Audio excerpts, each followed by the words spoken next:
নমস্কার, আমি প্রদ্যুৎ স্যার। আজকের আমার ক্লাসের আলোচনার বিষয় ক্লাস 11-এর একটি অসাধারণ গল্প, তেলেনাপোতা আবিষ্কার। তেলেনাপোতা আবিষ্কার গল্পটি লিখেছেন গল্পকার প্রেমেন্দ্র মিত্র, একজন আধুনিককালের অন্যতম জনপ্রিয় গল্পকার, প্রাবন্ধিক, উপন্যাসিক এবং তিনি আমাদের অনেক কবিতাও কিন্তু উপহার দিয়েছে। আমাদের যে গল্পের যে বইটি আমাদের রয়েছে, টেক্সট বই যেটা, তার পিছনে গল্পকারের যে পরিচয় রয়েছে, যদি সেটা আমরা দেখে নিই তাহলে কিন্তু পরিষ্কার হয়ে যাবে। প্রেমেন্দ্র মিত্রর এমন একজন লেখক যিনি তার লেখার গঠন প্রণালীর জন্য বা গঠন রীতির জন্যই পাঠকের কাছে চিরস্থায়ী একটা আসন তিনি করে নিয়েছেন। তার লেখার স্টাইলটা একেবারে ভিন্ন ধরনের। আমাদের আলোচ্য তেলেনাপোতা গল্পেও কিন্তু আমরা তার সেই লেখনী স্টাইলকে কিন্তু আমরা খুঁজে পাব। তার আগে আমাদের জানতে হবে যে এই তেলেনাপোতা আবিষ্কার গল্পটির উৎস কী। আমরা ইতিপূর্বে যে ক্লাসগুলো আমরা করেছি সেখানে আমরা প্রতিটা গল্প, প্রতিটা উপন্যাস এবং প্রতিটা ছোট গল্প আমরা যাই বলি পড়েছি, প্রত্যেকটার আমরা উৎস জেনেছি। এই তেলেনাপোতা আবিষ্কার প্রেমেন্দ্র মিত্রের 1942 সালে লেখা এবং যুগান্তর পত্রিকায় প্রথম প্রকাশিত হয়। পরে লেখকের যে গল্প সমগ্র রয়েছে সেখানে গল্পটি স্থান পেয়েছে। তাহলে উৎস আমরা জানলাম। এবারে আমাদের যেটা মেন বিষয় সেটা হচ্ছে নামকরণ। কেননা নামকরণের মধ্যে দিয়েই কিন্তু আমরা সেই বিষয়ের মধ্যে কিন্তু আমরা খুব সহজে প্রবেশ করতে পারি। আলোচ্য গল্পকার আমাদের আলোচ্য ছোট গল্পের যে নামটি দিয়েছেন সেই নামটি অত্যন্ত তাৎপর্যপূর্ণ। নামটি তেলেনাপোতা আবিষ্কার। তেলেনাপোতা একটি জায়গার নাম। যেরকম আমাদের চারপাশে যেরকম বিভিন্ন ধরনের জায়গা থাকে, কলকাতা, কৃষ্ণনগর, এরকম বড় বড় যে জায়গাগুলো রয়েছে, বড় হোক ছোট হোক, এরকম জায়গার নাম থাকে, সেরকম তেলেনাপোতাও একটি জায়গা। এখন এর সঙ্গে আবিষ্কার শব্দটা কিন্তু জুড়ে দেওয়া হয়েছে। এই আবিষ্কার যে শব্দটা জুড়েছে, এখানেই গল্পের নামকরণের কিন্তু গুরুত্ব রয়েছে। আবিষ্কার যে শব্দটা, সেই শব্দটির আমরা যদি একটুখানি ইংলিশে যদি আমরা দেখি তাহলে দুটো শব্দ আসে, একটা হচ্ছে ইনভেনশন আর একটা হচ্ছে ডিসকভারি। ইনভেনশন কোনগুলো? অর্থাৎ যে জিনিসগুলো পৃথিবীতে নেই কিন্তু আবিষ্কৃত হয়েছে, সেগুলো হচ্ছে ইনভেনশন। এক্সাম্পল হিসেবে আমরা বলতে পারি কম্পিউটার, মোবাইল ফোন, যেগুলো পৃথিবীতে ছিল না কিন্তু মানুষ এর আবিষ্কার করেছে, এরোপ্লেন ইত্যাদি। আর ডিসকভারি কোনগুলো? দেখো, ডিসকভারি একটা চ্যানেলই আছে। এর উদ্দেশ্য কি? অর্থাৎ যে জায়গাগুলো বা যে স্থানগুলো বা যে জিনিসগুলো পৃথিবীতে রয়েছে কিন্তু সেগুলো আমাদের অজানা ছিল, অচেনা ছিল, সেগুলোকে যখন আমরা নতুন করে আবার চিনতে পারি তখনই সেটাকে আমরা বলি আবিষ্কার। এটাকে ইংরেজিতে বলা হয় ডিসকভারি।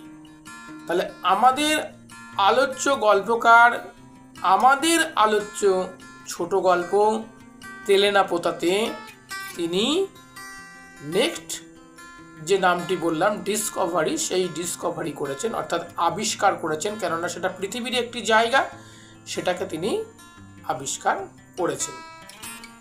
এবারে আমরা উৎস জেনে নেওয়ার পরে আমরা নামকরণ জানলাম। নামকরণ জেনে নেওয়ার পরে আমাদের যেটা জানতে হবে সেটা হচ্ছে গল্পটি লেখক কিভাবে আগিয়েছেন। কেননা ছোট গল্পের বৈশিষ্ট্য আমি আর এখানে আলাদা করে বলছি না, আমার পূর্ববর্তী যে ভিডিওগুলো রয়েছে তাতে অলরেডি বলা রয়েছে। শুধুমাত্র একটা বৈশিষ্ট্যের কথা বলেই শুরু করছি, যে সাঙ্গ করি মনে হবে শেষ হয়েও হইল না শেষ।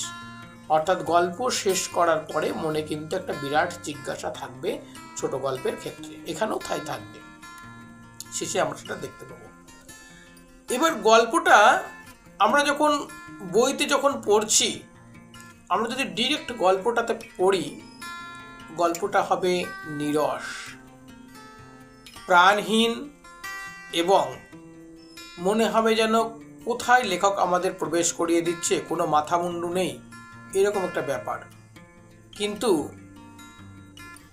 লেখকের সাথে আমরা যখন গল্পের যে প্যাটার্নটা রয়েছে সেই প্যাটার্ন ধরে ধরে যদি আলোচনা করি, তাহলে দেখব গল্পটা কত সহজে নীরস থেকে সরসে পরিণত হয়, এবং গল্পের মধ্যে একটা রোমাঞ্চকর ব্যাপার তৈরি হবে, গল্পের মধ্যে একটা বিবেকবান মানুষকে খুঁজে পাওয়া যাবে, অপরদিকে কথা দিয়ে কথা রাখেনি সেরকম মানুষকে খুঁজে পাওয়া যাবে। অর্থাৎ সব মিলিয়ে গল্পের মধ্যে ভালোবাসা, ট্র্যাজেডি, দায়িত্ব, কর্তব্য সবগুলোকেই কিন্তু আমরা খুঁজে পাব এই গল্পটির মধ্যে। এবং আলোচনাটা মন দিয়ে শুনলে গল্পটা খুব সুন্দর একটি গল্প। আমি প্রত্যেককেই বলবো, তোমাদের প্রত্যেকের এই গল্পটা মনের মতো হবে। আলোচনাটা শুধুমাত্র মন দিয়ে শুনতে হবে, কোনো কঠিন জিনিস নয়। তেলেনাপোতা আবিষ্কার একদম সহজ সরল প্রেমেন্দ্র মিত্রের একটি ছোট গল্প। গল্পের ডিটেলসে যাওয়ার আগে সকলের কাছে আমার অনুরোধ, অবশ্যই চ্যানেলটিকে সাবস্ক্রাইব করবে, কমেন্ট করবে কোথা থেকে তোমরা দেখছো, কেমন লাগছে।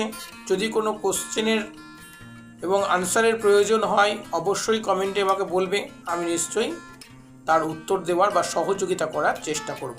এবং হ্যাঁ, শেয়ার করতে ভুলবে না নিজের বন্ধুদের সাথে। গল্পের প্রবেশ করার পূর্বে আমরা গল্পের যে চরিত্রগুলো রয়েছে সেই চরিত্রগুলো যদি আমরা একটু জেনে নিই, তাহলে আমাদের সুবিধা হবে গল্পটি বুঝতে। একজন চরিত্র রয়েছে কথক বা লেখক নিজেই, তার কোনো নাম কিন্তু গল্পে উল্লেখ করা হয়নি। দ্বিতীয় একজন গাড়োয়ান, তারও কোনো নাম নেই, গরুর গাড়ির চালক তিনি। এবং 3 ও 4 নাম্বার চরিত্র যেটা রয়েছে সেটা হচ্ছে দুই বন্ধু, একজনের নাম পাওয়া যায় মণিদা, আর একজন হচ্ছেন, তার নাম কিন্তু আমরা পাই না, যিনি তেলেনাপোতার সঙ্গী ছিলেন লেখকের। 5 নম্বরে প্রধান যে চরিত্র, মেয়ে চরিত্র বা গল্পের নায়িকা হয়ে উঠেছেন যিনি, বলতে পারি এক কথায়, সেই যামিনী। এবং 6 নাম্বার যামিনীর মা। আরেকটি চরিত্রের কথা রয়েছে এখানে, সেই চরিত্রটিকে শুধুমাত্র নামেই পরিচয় হয়েছে, তার নাম নিরঞ্জন। তাহলে এই কটি নাম বা এই কটি চরিত্র গল্পের মধ্যে আমরা পাব। এবার গল্পটি একটি বলেছিলাম যে লেখকের বলার ভঙ্গি, গল্প লেখার ভঙ্গি তাকে অন্য লেখকদের থেকে পৃথক একটা স্থান করে দিয়েছে সাহিত্যে। গল্পকার পাঠককে নিয়ে গল্পে প্রবেশ করেছে, এবং এই যে তেলেনাপোতায় তিনি গিয়েছেন, তেলেনাপোতায় তিনি পাঠককে সাথে নিয়ে গিয়েছেন। এটাই গল্পের গঠনশৈলী এবং গল্পকারের চতুরতা বলতে পারি, তার লেখার কৌশল বলতে পারি। অর্থাৎ তিনি গল্পটি প্রথম পুরুষের সঙ্গে মধ্যম পুরুষের কথোপকথনের মধ্যে দিয়ে নিয়ে গিয়েছেন। প্রথম পুরুষ বলতে কথক বা গল্পকার নিজে, আর মধ্যম পুরুষ বলতে তুমি তোমরা, অর্থাৎ তিনি আপনি আপনি আপনি আপনি করে গল্পটাকে নিয়ে গেছেন। যেমন তিনি বলবেন, আপনারা যদি বাসে ওঠেন, নেমেই দেখবেন সেটা কোনো, আপনাদের মনে হবে এটা কোনো বাস স্টপ নয়। আপনারা যখন তেলেনাপোতায় যাচ্ছেন সেই ব্যাঘ্র সংকুল পথের মধ্যে দিয়ে, আপনারা যখন তেলেনাপোতায় পৌঁছালেন, ইত্যাদি ইত্যাদি। অর্থাৎ তিনি মধ্যম পুরুষের মধ্যে দিয়ে গল্পটাকে আগিয়ে নিয়ে যাওয়ার চেষ্টা করেছেন, বা নিয়ে গেছেন, চেষ্টা করেছেন না, নিয়ে গেছেন তিনি। তাহলে গল্পকার এবার গল্প শুরুর আগে বা গল্প যখন আমরা শুরু করেছি তখন আমাদের মানে মনের মধ্যে একটা প্রশ্ন প্রথম আসে যে তেলেনাপোতা আবিষ্কার করার কি প্রয়োজন ছিল। গল্পের যে ব্যাকগ্রাউন্ড রয়েছে তাতে দেখা যাচ্ছে লেখক একজন কর্মব্যস্ত মানুষ এবং তিনি কলকাতার শহরে থাকেন, আধুনিক সভ্যতায় সভ্য একজন মানুষ। তার মধ্যে বিবেক, বুদ্ধি এবং আধুনিকতা সমস্ত কিছু রয়েছে। এই লেখক হঠাৎ করে তার এক বন্ধুর মুখে শুনেছেন যে তেলেনাপোতা নামক একটা জায়গা রয়েছে, সেখানে একটা আশ্চর্য সরোবর বা দিঘি রয়েছে। সেই দিঘির মাছেরা অত্যন্ত সরল, তারা বড়শিতে ধরা দেবার জন্য বা টোপ খাওয়ার জন্য ব্যস্ত হয়ে থাকে এবং বড় বড় মাছ সেখানে। তা লেখক ইতিপূর্বে কখনো পুঁটি মাছ ছাড়া বা ছোট মাছ, চারা মাছ ছাড়া তিনি বড় মাছ ধরতে পারেননি। আর মাছ ধরা যাদের নেশা, তারা একবার যদি মাছের কথা শোনে তাদের মনের মধ্যে কিন্তু কখন যাব এরকম কিন্তু একটা মানে আবেগ তৈরি হয়। তাই লেখক সেই আবেগকে সামলাতে পারেননি বলেই তার দুই সঙ্গীকে নিয়ে তিনি তেলেনাপোতার উদ্দেশ্যে রওনা হয়েছেন। কবে রওনা হয়েছেন? ছুটির দিনে, অর্থাৎ কলকাতায় কর্মব্যস্তময় জীবন থেকে তিনি যখন ছুটি পেয়েছেন তখন তিনি তার যে প্রিয় নেশা মাছ ধরার জন্য তিনি তেলেনাপোতার উদ্দেশ্যে রওনা হয়েছেন। দুজন সঙ্গীকে তিনি পেয়েছেন। একজন সঙ্গী বৈশিষ্ট্য বলেছেন তিনি ঘুমোতে ভালোবাসেন, নিদ্রাচ্ছন্ন, এবং আর একজন সঙ্গী তিনি পানাসক্ত, অর্থাৎ মদ্যপান করতে পছন্দ করেন। যেখানে তিনি যান তার সামঞ্জস্য, অর্থাৎ মদ খাবার মতো যা যা প্রয়োজন তিনি নিয়ে যান। এই দুজন সঙ্গীকে নিয়ে তিনি রওনা হলেন তেলেনাপোতায়। তিনি দেখো গল্পটা স্টার্টিং হচ্ছে কেমন করে, বলছে শনিবার অথবা মঙ্গলবার, অর্থাৎ তিনি গল্পটিকে নেগেটিভ থেকে শুরু করেছেন, পজিটিভে নিয়ে যাবেন। লাস্টে আমরা দিকে দেখব। আমরা বললাম যে প্রেমেন্দ্র মিত্রের লেখার স্টাইলই এইটা, তিনি নিরস থেকে সরসে যান, কঠিন থেকে সরলে যান। অর্থাৎ যখন আমরা একটা বড় আকারের কোনো সরল অঙ্ক দেখি সেটার উত্তর যেমন 2-3 অক্ষরের হয়, ঠিক লেখকের গল্পের গঠন ঠিক সেরকম, কঠিন থেকে তিনি সরলে গিয়েছেন। তাহলে তিনি কি করলেন? তিনি শনিবার বা মঙ্গলবার তিনি এই কথাটিকে একটুখানি ব্যঙ্গময় ছলে তিনি গল্প শুরু করলেন। কেননা জ্যোতিষ শাস্ত্রে শনি মঙ্গলের দশাকে কিন্তু ভয়ানক দশা বা খারাপ দশা বা তার বিরুদ্ধ দশা আমরা বলে থাকি।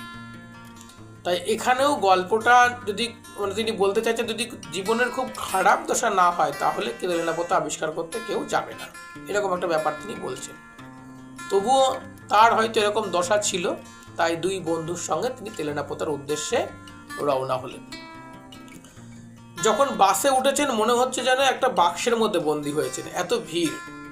এবং বাস থেকে তাদের যেখানে নামিয়ে দেওয়া হলো সেটা মোটেও বাস স্টপ ছিল না, একটা জরাজীর্ণ নদী বা সংকীর্ণ একটা যাকে আমরা বলি খাল, সেখান দিয়ে বয়ে গেছে ঝোপঝাড়, চারিদিকটা জঙ্গল, এরকম একটা জায়গায় তাদের নামিয়ে দিয়ে বাসটা সেখান থেকে দ্রুত বেরিয়ে গেল। লেখক একটা কলকাতার ছেলে, ইতিপূর্বে বলেছে, তিনি সেখানে গিয়ে যখন একটু বিরক্তি তার মনের মধ্যে আসছে এবং কলকাতা থেকে এই জায়গার দূরত্ব তিনি বলেছেন মাত্র 30 কিলোমিটার, তখন হঠাৎ করে দেখছে একটা কেমন শব্দ করে একটা কিছু যেন তাদের দিকে আসছে। সব কাছে আসতেই তারা দেখতে পেল একটা গরুর গাড়ি তাদের দিকে এসে দাঁড়ালো। সেই গরুর গাড়িটির জায়গাটাও খুব ছোট, তবুও যেতে হবে তেলেনাপোতায়। তাই তিনজনে কোনো রকম দুমড়ে মুচড়ে সেই গাড়িতে গিয়ে উঠে বসল। এবং গাড়িটি যখন চলছে সেই রাস্তাটি এত খারাপ এবং রাস্তাটি এত জঙ্গলময় এবং পড়ন্ত বিকেলে প্রায় কিছুই দেখা যাচ্ছে না, অন্ধকারাচ্ছন্ন মনে হচ্ছে, এবং এত চড়াই উতরাই যে মানে নিজের নাম ভুলে যাওয়ার মতো অবস্থান তিনি বর্ণনা করেছেন এখানে। হঠাৎ লেখক একটুখানি অন্য জগতে চলে গিয়েছিলেন, কিন্তু হঠাৎ কানেস্তারা বাজানোর শব্দে লেখক আবার স্বমহিমায় ফিরে আসলেন এবং দেখলেন যে গাড়ির যে গাড়োয়াল ছিল সে কানেস্তারা বাজাচ্ছে। জিজ্ঞাসা করলেন কেন?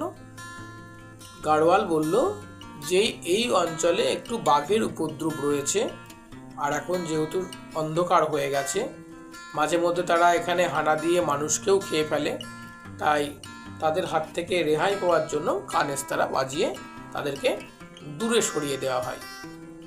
এইখানটাতে আমাদের শ্রীকান্ত উপন্যাসের কথা মনে পড়ে। শ্রীকান্ত আর তার বন্ধু যখন মাছ চুরি করে ফিরছিল, তখনও কিন্তু ঠিক এরকম কানেস্তারা বাজানোর বা একটা শব্দের কিন্তু আভাস, সেই রাতের প্রসঙ্গ কিন্তু সেখানেও ছিল। সেই উপন্যাসের কিছুটা কানেকশন, সেই উপন্যাসের কথা আমাদের মনে পড়ে যায়। যাই হোক, আমরা দেখলাম তারপরে যখন তারা অবশেষে তেলেনাপোতায় পৌঁছালো তখন অনেকটা রাত হয়েছে, চারিদিকটা অন্ধকার। কোনো রকম দেখা যায় এরকম প্রায় ভগ্ন একটা লণ্ঠনের ইশারাতে তাদেরকে একটা ঘরে নিয়ে গিয়ে রাখা হলো। যে ঘরটায় রাখা হলো সেই ঘরটা দখলে ছিল বাদুড়, চামচিকে, মাকড়সা, মশা, এই ধরনের প্রাণীদের। এবং তারা অতর্কিত এরকম 3 জন মানুষকে দেখে একটু হিংসে করলো বা তারা অপ্রস্তুতের মতো অত্যাচার শুরু করতে লাগলো। এবং এই যে বাড়িটা, এই বাড়িটা মনে হচ্ছে দীর্ঘদিন কোনো মানুষ বসবাস করে না, অগোছালো, অপরিষ্কার। তবে তারা আসবে বলে কেউ মনে হয় একটু পরিষ্কার করার চেষ্টা করেছে, কিন্তু সেটা করে ওঠা সম্ভব নয়, কেননা এত পরিমাণে এখানে বাদুড়, চামচিকে, মাকড়সার বসবাস রয়েছে যে পরিষ্কার করে রাখা সম্ভব নয়। তারা সেই ঘরে গিয়ে উপস্থিত হলো।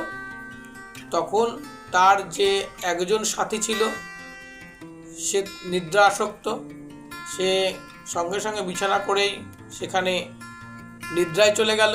অপর যে বন্ধু ছিল যিনি পান করতে ভালোবাসেন, তিনি তখন তার সামগ্রী সাজিয়ে নিয়ে তিনি পান করতে বসে পড়লেন। লেখক একাকিত্ব ফিল করলো এইবার। এতক্ষণ পর্যন্ত যাই হোক তারা 3 জন ছিল, কিন্তু একজন তো ঘুমিয়ে গেছে, একজন নিজের জগতে চলে গেছেন, লেখক এবার একা হয়ে গেল।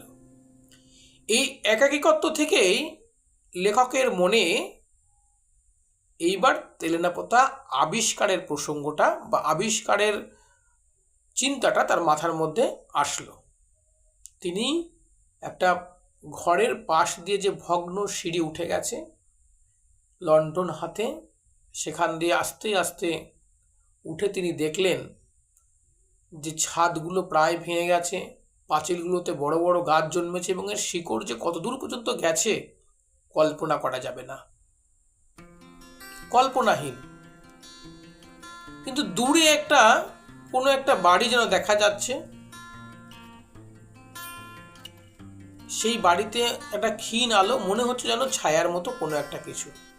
ইতিপূর্বে তিনি জঙ্গলের মধ্যে যে যখন এসেছেন দেখেছেন সেখানে ইতিহাস সাক্ষী কিছু খিলান, কিছু দালান, কিছু স্তম্ভ সেখানে রয়েছে, এবং এই জায়গাটাকে তার মনে হয়েছে একটা পেতপুরী বা এমন একটা জায়গা যেখানে বোধহয় মানুষের বসবাস নেই, হয়তো পেত, আত্মা ইত্যাদি ইত্যাদিদের বসবাস রয়েছে বলেই তার লেখকের ধারণা জন্মেছে। যাই হোক, তারপরে তিনি বন্ধুদের কাছে এসে ঘুমিয়ে পড়েছেন এবং যখন সকাল হয়েছে তখন তিনি দেখলেন যে এই পেতপুরীতেও সূর্যের উদয় হয়, এখানেও সূর্যের আলো আলোকিত করে এই তেলেনাপোতাকে এবং দিনের প্রকাশ ঘটে। তিনি সেটা দেখলেন এবং কিছুটা অবাকই হলেন। এর মধ্যেও তার যে নেশা, পূর্বেই বলেছি মাছ ধরার কথা, তিনি তার ছিপ এবং মাছ ধরার যে পসরা সেগুলো সাজিয়ে নিয়ে সেই যে দিঘি যেখানকার মাছেরা খুব সরল, খাবার জন্যই বসে থাকে, বড়শি খাবার জন্য, সেখানে গিয়ে তিনি ছিপ পেলে বসে থাকলেন। কিন্তু যে কথাটি তার বন্ধু বলেছিল এখানে এসে দেখলেন টোটালি তার উল্টো। এখানকার মাছগুলো চালাক হয়ে গেছে, তাই বড়শিতে খাচ্ছে না। বরঞ্চ একটা মাছরাঙা পাখি লেখককে কিছুটা বিদ্রুপ করছে, সেও নিজের মতো করে ডুব দিয়ে দিয়ে মাছ ধরছে, লেখক পারছে না, তাই মাছরাঙা পাখি থেকে বিদ্রুপ করছে বলেই মনে হলো। লেখক একটু অন্যমনস্ক যখন, ঠিক এই সময়ে গল্পের টার্নিং পয়েন্ট আসে। এই সময়ে একটি মেয়ে ওই পুকুর ঘাটে বা ওই দিঘিতে নেমে কলসি বোঝাই করে জল নিয়ে যখন চলে যাচ্ছে, তখন তিনি লেখককে বা কথককে উদ্দেশ্য করে তিনি বলছেন যে আপনি ছিপে টান দিতে ভুলে গেছেন নাকি। অর্থাৎ একটা মাছ ছিপে বড়শি খেয়েছিল, লেখক খেয়াল করেনি, সঠিক সময়ে টান দিতে পারেনি বলে মাছটিকে তুলতে পারেনি। কিন্তু মেয়েটির এই কথায় লেখক একটু ইতস্তত বা লজ্জিত হয়। আবার একই সাথে এইরকম একটা জনহীন জায়গায়, এইরকম একটা ভর পাড়াগায়ে বা এইরকম একটা পেটপুরির মধ্যে একটা যুবতী মেয়েকে দেখে লেখক কিছুটা অবাক হয়ে যায় এবং তার মনের মধ্যে কিছুটা পুলকের সঞ্চার হয়। সে গল্পের এখান থেকে গল্পের টার্নিং পয়েন্টটা কিন্তু বা ট্র্যাজেডিটা কিন্তু আস্তে আস্তে শুরু হচ্ছে। যাই হোক, মাছ ধরার প্রসঙ্গ যাওয়ার পরে এইবার তিনজনের মধ্যে কথোপকথন হচ্ছে। তাদের জন্য আহার আদির যে ব্যবস্থা সব কিছু করা হয়েছে, সেগুলো তারা পরিপাটি করে সেগুলো নিয়েছে এবং যথাসময়ে যেটা যা প্রয়োজন তারা পাচ্ছে। তিনজন বন্ধু যখন কথা বলছে, এই সময়ে সেই মেয়েটি, যার নাম যামিনী, যাকে গল্পের নায়িকা বলছি আমি বা আমরা পাঠকেরা, সে এসে বলবে, মনিদা, মাকে আর ধরে রাখা যাচ্ছে না, একটু চলো, তুমি গিয়ে অন্তত কিছু বোঝাও। এইখানেই এবারে করুণ রসের সঞ্চার ঘটছে গল্পে। নিরস গল্পটি সরস হয়ে উঠছে এখানে বলে রাখি যে এই মনিদার উদ্যোগে কিন্তু লেখক তেলেনাপোতায় এসেছিলেন এবং তেলেনাপোতা আবিষ্কার করেছিলেন। এই মনিদা দুঃসম্পর্কের আত্মীয়া যামিনী এবং যামিনীর মা। যামিনীর মা অত্যন্ত রোগগ্রস্ত এবং তিনি এতটা রোগে আক্রান্ত হয়ে রয়েছেন যে চোখে দেখতে পান না। উত্তেজনায় সাড়া দেওয়ার জন্য প্রয়োজনীয় নার্ভগুলি অকেজো হয়ে গেছে, তাই সঠিকভাবে কেউ এসছে আসা যাওয়া তিনি কোনো কিছুই আর সেইভাবে অনুভব করতে পারেন না। কিন্তু একটা ক্ষীণ আশায় আজও তিনি বেঁচে আছেন, যেটা গল্পে আমরা আরেকটুখানি আগিয়ে গিয়েই দেখতে পাবো। অর্থাৎ মনিদা যখন যামিনীর কথায় যখন সেখানে যেতে চাইল বা গেল, তখন লেখক যেন কি একটা কারণের জন্য বা কিছু একটা অনুসন্ধানের জন্য তার সঙ্গে সেখানে গিয়ে উপস্থিত হলো। সেখানে যাওয়ার সঙ্গে সঙ্গেই বুঝতে পারল যে ওই যে বৃদ্ধাটি মৃত্যুর সঙ্গে পাঞ্জা লড়ছে, আর এই যে মেয়েটি যামিনী, তাদের কি করুণ অবস্থা।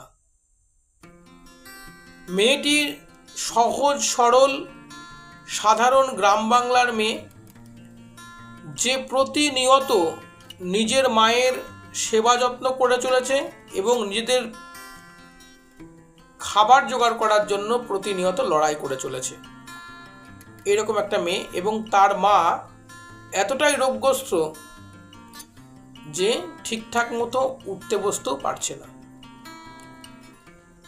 এই মায়ের মৃত্যু হয়নি একটি কারণে, কেননা এই যে যামিনী, এই যামিনীর বিবাহ হয়নি বলে। অর্থাৎ যামিনীর বিবাহ না হলে মায়ের যেন মৃত্যু হচ্ছে না। ভীষ্মের সেই ষড়সজ্জার মতো তার মা বেঁচে রয়েছেন। মেয়ের বিয়ে হবে, তবে তিনি শান্তিতে মরতে পারবেন। ভীষ্ম যেমন ধর্মরাজ্যে প্রতিষ্ঠা হবে দেখে তারপরে মরবেন প্রতিজ্ঞা করেছিলেন, এখানেও যেন মায়ের সেই প্রতিজ্ঞার কথা মনে পড়ে যাচ্ছে। মা কাউকে দেখলে মায়ের একটা অভ্যাস হচ্ছে, কেন তিনি মণিদাকে ডেকে এনেছিলেন যামিনী, এখানে একটা প্রশ্ন। কেননা মা, ওই যামিনীর মা, তার যে সেন্সগুলো ছিল সেগুলো সব হারিয়ে ফেললেও একটা জিনিস তার মনে ছিল, নিরঞ্জনের কথা, যে দুঃসম্পর্কে ওই বৃদ্ধাটির বোনপো হতো বা এরকম কোনো একটা আত্মীয় হতো, সে তার মাকে, যামিনীর মাকে কথা দিয়েছিল যামিনীকে বিবাহ করবে বলে, কিন্তু কথা দিয়ে কথা রাখেনি।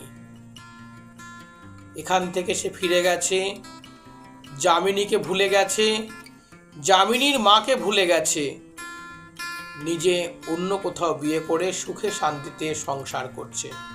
কিন্তু যামিনী মা কখনো বিশ্বাসই করতে পারে না যে নিরঞ্জন এই কাজটি করতে পারে। তাই আজও বাড়িতে কেউ আসলে তার মনে হয় নিরঞ্জন এসেছে। তাই যখন শুনেছে তারা সেখানে এসে গিয়েছে, লেখক এবং লেখকের দুই বন্ধু, মা যামিনী এসেছে বলে ছটফট করে বারবার, মা যামিনী নয়, নিরঞ্জন এসেছে বলে বারবার তার মেয়ে যামিনীকে উত্ত্যক্ত করেছে, যাতে তাকে নিরঞ্জনকে ডেকে নিয়ে আসো, নিরঞ্জনকে ডেকে নিয়ে আসো, তার সঙ্গে দুটো কথা বলবে। এইরকম একটা পরিস্থিতি। অর্থাৎ এই করুণ পরিস্থিতি দেখে লেখক নিজেই কখন যেন নিরঞ্জন চরিত্রের মধ্যে প্রবেশ করে গেছে। এবং যখন তার মা বলছেন বাবা নিরঞ্জন এসেছো, তখন লেখক নিরঞ্জনের হয়ে, ওই যে বললাম নিরঞ্জনের চরিত্রের মধ্যে প্রবেশ করেছে, সে বলেছে হ্যাঁ আমি এসেছি, এবার এসে আপনার মেয়েকে আমি বিবাহ করব, কথা দিচ্ছি। এই কথাটি শুনে ওই রোগগ্রস্ত মানুষটির কত যে আনন্দ হয়েছিল এবং স্বস্তি হয়েছিল, সেটা যামিনী, মণি এবং লেখক নিজেও অনুভব করতে পেরেছেন। তার মা বলেছেন আমার মেয়ে বলে বলছি না, যামিনীর মতো মেয়ে হয় না। দেখো, অর্থাৎ যামিনীর যে জীবন যন্ত্রণার কথা, যামিনীর যে দৈনন্দিন জীবনের কথা, দুঃখের কথা যখন নিরঞ্জন মনে করে লেখককে বলেছেন, তখন লেখকের মনের মধ্যেও করুণার সঞ্চার হয়েছে। তাই সে নিরঞ্জন হয়ে মায়ের সমস্ত কথা শুনেছে এবং কথা দিয়েছে এবার এসে সে তার মেয়েকে বিয়ে করবে। এইখানেই যামিনীর মনে হয়েছে সত্যি হোক বা মিথ্যে হোক, অন্তত মা তো স্বস্তি পেয়েছে, এটাই যামিনীর কাছে পরম প্রাপ্তি হয়েছে। অনেকটা প্রাপ্তি হয়েছে যামিনীর কাছে এটা। নিরঞ্জন সেখান থেকে চলে আসে। চলে আসার পরে গল্পে আমরা আস্তে আস্তে অন্তিম পর্যায়ের দিকে পৌঁছে যাচ্ছি। নিরঞ্জন তো আসেনি, নিরঞ্জন রূপী কথক বেরিয়ে আসলেন ঘর থেকে। কিছুদিনের মধ্যেই তাদের ফেরার দিন চলে আসলো, কারণ তাদের ছুটির দিন শেষ। কলকাতায় ফিরতে হবে, যান্ত্রিক সভ্যতায় ফিরতে হবে, দৈনন্দিন কাজকর্মে ফিরতে হবে। এখানে একটা জিনিস আমাদের লক্ষণীয়, যে যান্ত্রিক মানুষগুলো যখন যান্ত্রিক সভ্যতায় থাকে তাদের মন মানসিকতা পাল্টে যায়। সেই মানুষগুলোই যখন বহু প্রাচীন যুগের একটা গ্রামে যখন ফিরে এসেছে, তখন কিন্তু প্রাচীন যুগের মতনই তারা আচরণ করেছে এবং বৃদ্ধার সঙ্গে কথা দিয়েছে। ফেরার দিন উপস্থিত হলো। যামিনী দাঁড়িয়ে রয়েছেন, তিন বন্ধু গাড়িতে উঠেছে, কিন্তু লেখক তার প্রিয় সঙ্গী ছিপটিকে নিতে ভুলে গেছেন। তখন যামিনী বলছেন, আপনার জিনিস ছিপ তো পড়ে রইল। তখন কথক যেন যামিনীকে আশ্বস্ত করে বলছেন, থাকুক না, আমি তো আবার ফিরে আসব, এই তো কিছুদিনের মধ্যেই ফিরে আসব। অর্থাৎ এখানে যামিনীর মনের মধ্যে কিছুটা অনুরাগের সঞ্চার হলো। যে কথাটি সে মায়ের সম্মুখে শুনেছিল কথকের মুখে, যে এবার ফিরে এসে তাকে নিয়ে যাবে, বিয়ে করবে, সেই কথাটি যেন এখানে কিছুটা সিলমোহর পড়ল।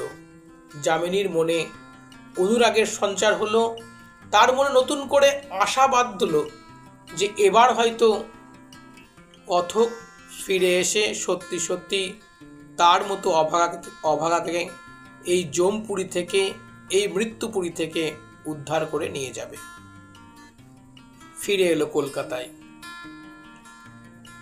কলকাতার যান্ত্রিক সভ্যতায় প্রবেশ করে, কাজের মধ্যে প্রবেশ করে লেখক একটু একটু করে তেলেনাপোতাকে ভুলতে বসেছে, কিন্তু ভুলতে চাইছে না। কেননা সে যে কথা দিয়ে এসেছে, সে নিরঞ্জন হতে চায় না, সে বিবেকহীন হতে চায় না, কথা দিয়ে কথা রাখবে না, এটা সে হতে চায় না। তাই সে মনে মনে ঠিক করেছে যে এইবার সে যাবেই তেলেনাপোতায়। যখন দৃঢ় প্রতিজ্ঞ, ঠিক সেই সময়ে লেখকের অত্যন্ত জ্বর আসলো। ডাক্তার এসে বললেন, এই মরণ ব্যাধিটি কোথা থেকে বাঁধালেন? গল্পকারের মনে পড়ল সেই তেলেনাপোতার কথা, যে ঘরের মধ্যে তারা ছিলেন, সেখানে ওই মাকড়সা, বাদুড়, এদের সাথে সাথে অ্যানোফিলিস মশাও কিন্তু প্রচুর পরিমাণে ছিল। এবং লেখক সেখানে গিয়ে শুনেছিল যে এই গ্রামটি উজাড় হয়ে গেছে শুধু ম্যালেরিয়ার কারণে। এক সময়ে এখানে অনেক মানুষ ছিল, আজকে গ্রামটি শুধুমাত্র পেটপুরি হয়েছে এই ম্যালেরিয়ার কারণে। ম্যালেরিয়ার ভয়ে প্রচুর মানুষ সেখান থেকে চলে গেছে এবং ম্যালেরিয়ায় প্রচুর মানুষ মারা গেছে। শুধুমাত্র নিরঞ্জনের আশায় সেই মেয়েটি এবং মেয়ের মাটি আজও সেখানে পড়ে রয়েছেন। তাই লেখকের ম্যালেরিয়া হলো এবং জ্বর, তার শরীর খারাপ এতটাই বাড়তে লাগলো, জীবন মৃত্যুর সঙ্গে সে পাঞ্জা লড়তে লাগলো। বহুদিন পরে মৃত্যুকে হার মানিয়ে যখন সে ফিরে আসলো, এসে বারান্দার ফুরফুরে হাওয়ায় দাঁড়ালো, তখন তার কাছ থেকে তেলেনাপোতার স্মৃতি ধুয়ে মুছে সাফ হয়ে গেছে। তখন তার কাছে মনে হয়েছে জীবনের সমস্ত কিছুর চেয়ে বেঁচে থাকাটাই আসল কথা, আসল লড়াই। অর্থাৎ আবেগ তাড়িত হয়ে আমরা যে কথা দিয়ে ফেলি, বাস্তবে আমরা অনেক সময় সেই কথা যে রাখতে পারি না। যেটা নিরঞ্জন করেছিল, সেই একই পথে লেখককে হাঁটতে হলো। যামিনীকে এবং তেলেনাপোতাকে ভুলে যেতে হলো। তেলেনাপোতা এখানে অনাবিষ্কৃতই থেকে গেল। তেলেনাপোতায় লেখকের আর যাওয়া হলো না এবং যামিনীর মতো ওই সহজ সরল গরিব লড়াই করা মেয়েটি ওই পেটপুরিতে একাই পড়ে থাকলো এই আশাতে যে একদিন তাকে কেউ নিয়ে যাবে। এই আশাতেই সে বেঁচে থাকলো যে নিরঞ্জন বা কথকের মতো কেউ হয়তো তার জীবনে এসে এখান থেকে তাকে উদ্ধার করে নিয়ে যাবে, কিন্তু বাস্তবে সে আর হলো না। তাই একদিকে দেখো, একদিকে ছিল নিরস, যখন শুরু হলো গল্পটা, তারপরে করুণ রস, তারপরে কিছুটা অনুরাগ, সেখান থেকে ভালোবাসার অনুরাগ, রোমান্টিকতা, অবশেষে যখন মনে করলো সে মেয়েটিকে সেখান থেকে নিয়ে আসবে, কিন্তু বাস্তবতা তাকে সেখান থেকে নিয়ে আসতে দিল না। অর্থাৎ জীবনের থেকে বড় কিছু নেই, আগে নিজের জীবন, তারপরে অন্য কিছু। এই লড়াইতে লেখক এখন নিজের জীবনকেই সবার আগে রাখলেন, সমস্ত কিছুকে তিনি ভুলে গেলেন। তেলেনাপোতা তার মন থেকে হারিয়ে গেল, যামিনী তার মন থেকে হারিয়ে গেল। এইভাবেই গল্পটির সমাপ্তি ঘটছে। এই গল্পে বেশ কিছু গুরুত্বপূর্ণ অংশ রয়েছে। কীরকম? যেমন চরিত্র, বিভিন্ন চরিত্র কিন্তু এই গল্পের গুরুত্বপূর্ণ বিষয়। যেমন কথক চরিত্র, খুব ভাইটাল একটা কোশ্চেন। যামিনী চরিত্র, দ্বিতীয় গুরুত্বপূর্ণ একটা কোশ্চেন। নামকরণ এবং লেখকের লেখার গঠন কৌশল, এগুলো কিন্তু বড় প্রশ্নের জন্য খুব খুব গুরুত্বপূর্ণ। এছাড়াও লেখকের তেলেনাপোতা যাবার রাস্তার বর্ণনা, যেখানে মাছ ধরছিলেন সেখানকার পরিবেশের বর্ণনা, পারিপার্শ্বিকের বর্ণনা, যে ঘরে ছিলেন সেই ঘরটির বর্ণনা, এবং যামিনীর যে মায়ের করুণ কথাগুলো, সেই কথাগুলোর বর্ণনা, এগুলোও কিন্তু প্রশ্নের মধ্যে অত্যন্ত গুরুত্বপূর্ণ বিষয়। চেষ্টা করলাম আমার আলোচনার মধ্যে দিয়ে গল্পটাকে সহজ সরল করে সকলের সঙ্গে আলোচনা করার। আশা করি গল্পটা তোমরা যদি 2-3 বার এবার পড়ো, খুব সহজ, খুব ইজি হবে। এবং ভিডিওটি যারা প্রথম থেকে শেষ পর্যন্ত দেখা হলো যাদের, প্রত্যেকের কাছে গল্পটি খুব সুন্দর লাগবে এবং ইজি একটা গল্প মনে হবে এর থেকে সহজ গল্প বোধহয় আর হলো না। গল্পের শেষে এসে আমাদের মনে সেই প্রশ্ন, যামিনীর কি হলো, লেখক কেন গেল না, ইত্যাদি ইত্যাদি প্রশ্ন থাকছে। এটাই ছোট গল্পের অন্যতম বৈশিষ্ট্য। আমার এই ভিডিওটি যারা দেখলেন প্রত্যেককে আমার প্রণাম, ভালোবাসা। অবশ্যই চ্যানেলটিকে সাবস্ক্রাইব করে, লাইক করে, শেয়ার করে পাশে থাকবেন।